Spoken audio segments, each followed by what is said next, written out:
मानसिक आधार देण्याची गरज आहे. आणि म्हणून आम्ही म्हणतो की अशा माणसांना मानसिक आधार देऊन अशा लोकांना संवादात ठेवून त्याच्याशी बोलून आणि मग ती गर्दी आपल्याला हळूहळू कमी करता येईल.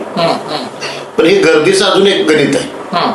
या गर्दी खरं तर काही ठिकाणी धार्मिक ठिकाणी हे मार्केटिंग केलं जातं, लक्षात घ्या. म्हणजे मला हे कळत नाही की एखादं दैवत असतं तिथं कोण फिरकत पण नाही आणि ठराविक दैवत मात्र जे अलीकडच्या नव्यानं झालेले तिथे एवढी प्रचंड गर्दी असते. म्हणजे पंढरपूरला आणि तिरुपतीला, पंढरपूरला जाणाऱ्यांची संख्या आणि तिरुपतीला जाणाऱ्यांची संख्या आणि त्यांचा वर्ग सुद्धा बघा वेगवेगळा आहे, लक्षात घ्या. म्हणजे हे जे बाजारीकरण झालेलं आहे, म्हणजे धर्माचं बाजारीकरण झालंय, या तुमच्या देवत्वाच्या संकल्पनेचं बाजारीकरण झालंय आणि मग त्याची मार्केट म्हणून बघितलं जात, लक्षात घ्या.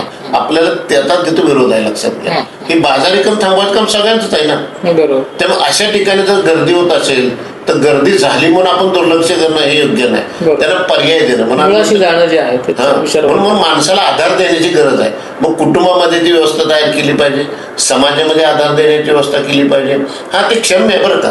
तो आधार जातोय त्याला माहित आहे की आधार काय फार उपयोग आहे. की समजा एखादा आधार म्हणून जात असेल की मला नोकरी लागावी म्हणून जर तरुण जात असतील तर त्याला नक्की माहित आहे की मला नोकरी काय मिळणार नाही. पण तो आधार त्याचा क्षम्य आहे. पण तो सतत जर आधार घेतला तर मात्र त्याचं आयुष्याचं काही खरं नाही, वाया जाण्याच्या मार्गावर, वाया जाण्याच्या, कारण बहुतांश वेळ तो तिथंच जात असतो.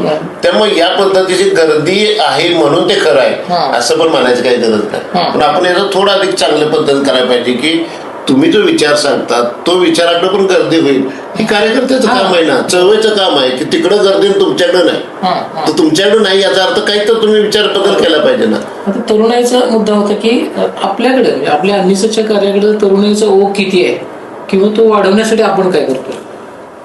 नाही, खरं तर तरुणाई आमच्याकडे इतर चळवळीच्या मानानं आमच्याकडे चांगली तरुणाई आहे, विचार करणारी तरुण मुली येत आहेत. आणि मग आम्ही त्या तरुणाईसाठी मग मगाशीच आपण उल्लेख केला होता की विवेक वाहिनीचा, ज्यामध्ये तुम्ही घडलेला आहात.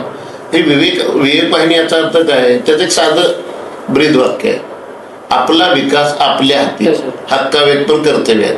मग इथं विकास स्वतःचाच करायचा आहे आणि स्वतःच एक चांगलं करायचं आहे आणि त्यासाठी मग आमच्यासारखे चळवळीतले कार्यकर्ते मदत करतील. या विवेक वाहिनीच्या आधारे अनेक हजारो मुलं घडलेले, स्वतःच आयुष्य करिअर केलेलं आहे. याचा अर्थ काय की आम्ही त्याला सांगतो तुझ्या बुद्धीच्या आधारे तुला विकास करायचा आहे, बरोबर, कुठल्या श्रद्धेच्या आधारे नाही विकास, तुझी बुद्धीच्या आधारे तुला विकास करायचा आहे. तुला स्वतःला प्रश्न विचारावे लागतील.